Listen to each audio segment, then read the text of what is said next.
अस्सलाम वालेकुम जी, मैं ਤੁਹਾਡਾ ਮੇਜ਼ਬਾਨ ਡਾਕਟਰ ਇਫਤਖਾਰ। ਜਿਸ ਤਰ੍ਹਾਂ ਤੁਸੀਂ ਜਾਣਦੇ ਹੋ ਐਨੀਮਲ ਪੁਆਇੰਟ ਆਰਫ ਵਾਲੇ ਤੋਂ ਮੈਂ ਹਰ ਰੋਜ਼ ਤੁਹਾਡੇ ਵਾਸਤੇ ਨਵੇਂ ਤੋਂ ਨਵਾਂ ਜਾਨਵਰ ਲੈ ਕੇ ਆਉਣਾ। ਇਸੇ ਤਰ੍ਹਾਂ ਹੀ ਅੱਜ ਇੱਕ ਬਹਿਸ ਹੈਗੀ ਸੀ ਆਰਫ ਵਾਲੇ ਤੇ ਪਾਕਪਤਨ ਦੇ ਦਰਮਿਆਨ 96 ਡੀ ਉੱਥੇ ਖੜੀ ਹੈਗੀ ਹੈ ਤੇ ਉਹ ਭਾਈ ਹੋਰਾਂ ਨੇ ਮੈਨੂੰ 2-3 ਦਫਾ ਫੋਨ ਕੀਤਾ। ਮੈਂ ਅੱਜ ਜਾ ਕੇ ਦੇਖੀ, ਮਾਸ਼ਾਅੱਲਾ ਬਹਿਸ ਵੀ ਬੜੀ ਪਿਆਰੀ ਹੈਗੀ ਹੈ। ਪਹਿਲੇ ਆਪਾਂ ਤੁਹਾਨੂੰ ਮੱਝ ਦਿਖਾ ਦਈਏ, ਉਸ ਤੋਂ ਬਾਅਦ ਮਾਲਕ ਨਾਲ ਆਪਾਂ ਸਾਰੀਆਂ ਗੱਲਾਂ ਕਰਾਂਗੇ, ਪੁੱਛਾਂਗੇ ਵੀ ਕੀ ਇਹਦਾ ਲੈਂਦਾ ਕੀ ਦਿੰਦਾ ਹੈ। ਤੇ ਜੇ ਅਗਰ ਮੇਰਾ ਕੈਮਰਾਮੈਨ ਨੇੜੇ ਹੋ ਤੇ ਤੁਹਾਨੂੰ ਅੱਗੇ ਮੱਝ ਦਿਖਾਵੇ ਤਾਂ ਮਾਸ਼ਾਅੱਲਾ ਮੱਝ ਇਹਨਾਂ ਦੀ ਬੜੀ ਪਿਆਰੀ ਹੈ। ਜੋ ਇਹਨਾਂ ਨੇ ਮੈਨੂੰ ਫੋਨ ਤੇ ਦੱਸਿਆ ਸੀ ਮੈਂ ਪੂਰੀ ਵਜ਼ਾਹਤ ਨਾਲ ਇਹਨਾਂ ਤੋਂ ਪੁੱਛਿਆ। ਉਸ ਤੋਂ ਬਾਅਦ ਹੀ ਮੈਂ ਆਇਆ। ਇਹ ਵੀ ਅੱਗੋਂ ਮਸਰੂਫ ਸੀ, ਇਹਨਾਂ ਦਾ ਮਿਸਤਰੀ ਲੱਗਿਆ ਹੋਇਆ ਸੀ। ਇਹ ਆਪਦਾ ਮੱਝ ਨੂੰ ਮੈਂ ਰੱਸਾ ਪਵਾਇਆ, ਹੁਣ ਬਾਹਰ ਲੈਂਦੀ। ਅੱਗੋਂ ਦੇਖੋ ਮਾਸ਼ਾਅੱਲਾ ਬੜੀ ਖੂਬਸੂਰਤ ਮੱਝ ਹੈ, ਸੋਵਣ ਨੂੰ ਬਿਲਕੁਲ ਤਿਆਰ ਹੈਗੀ ਹੈ। ਇਹਦੇ ਹੁਣ ਰਗੜ ਲੱਗੀ ਇੱਥੇ ਬਾਹਰ ਕੱਢੀ, ਨਾਲ ਪੱਕੀਆਂ ਇੱਟਾਂ ਸੀ ਤੇ ਉਹਦੇ ਨਾਲ ਨਾ ਇਹ ਕਿਵੇਂ ਹੁਣ ਜਾ ਰਹੀ ਆਈ ਨੇ ਮੱਝ ਨੇ ਰਗੜ ਲਵਾਈ ਹੈਗੀ।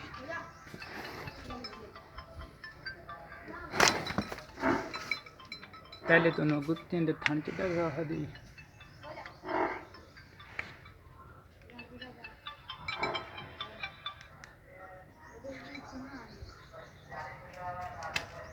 ਮਾਸ਼ਾਅੱਲਾ ਬੜੀ ਖੂਬਸੂਰਤ ਮੱਝ ਹੈ। ਦੋਨੋਂ ਅੱਖਾਂ ਕਾਲੀਆਂ ਨੇ, ਸਿੰਘ ਤੁਸੀਂ ਦੇਖ ਲਓ। ਅਸੀਂ ਨੀਲੀ ਦਾ ਜਾਨਵਰ ਇਹਨੂੰ ਆਨੇ ਆ।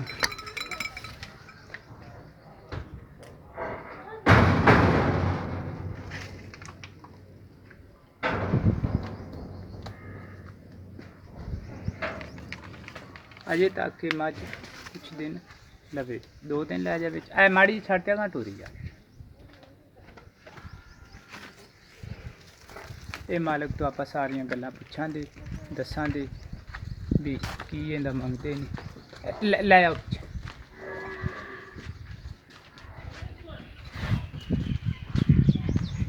ਵਾਪਸੀ ਮੋੜ ਪਿੱਛੇ ਲੈ ਦੇਖਾਂ ਮੋਟਰਸਾਈਕਲ ਰੋਕੀ ਇੱਥੇ ਮਾੜਾ ਜਿਹਾ ਮਾੜੀ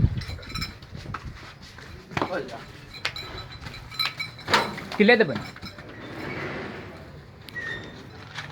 ਮੋੜੀ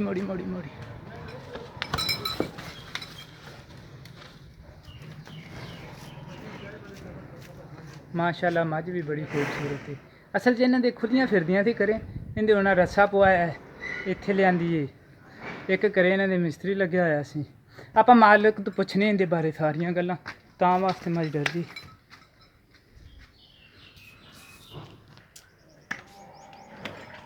अस्सलाम वालेकुम जी। वालेकुम सलाम।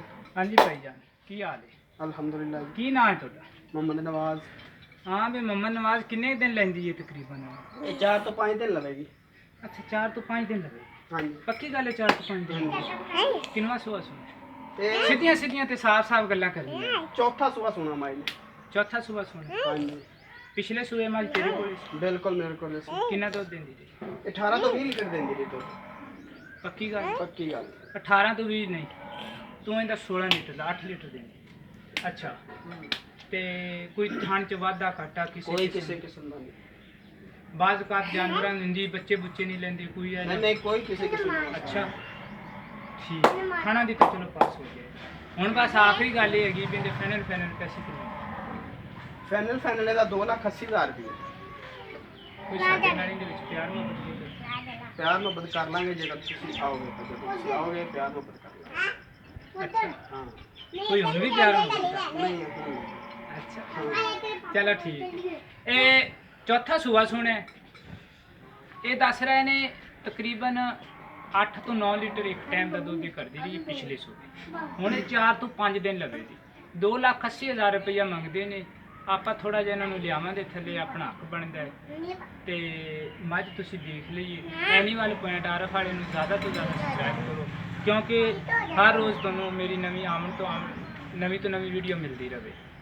ਤੇ ਬੈਲ ਆਈਕਨ ਦਾ ਬਟਨ ਜ਼ਰੂਰ ਦਬਾਉਂਦੇ ਆ, ਕਿਉਂਕਿ ਇਹਦੇ ਨਾਲ ਮੇਰੀ ਵੀ ਹੌਸਲਾ ਅਫਜ਼ਾਈ ਹੁੰਦੀ ਹੈ। ਪਾਕਿਸਤਾਨ ਜ਼ਿੰਦਾਬਾਦ।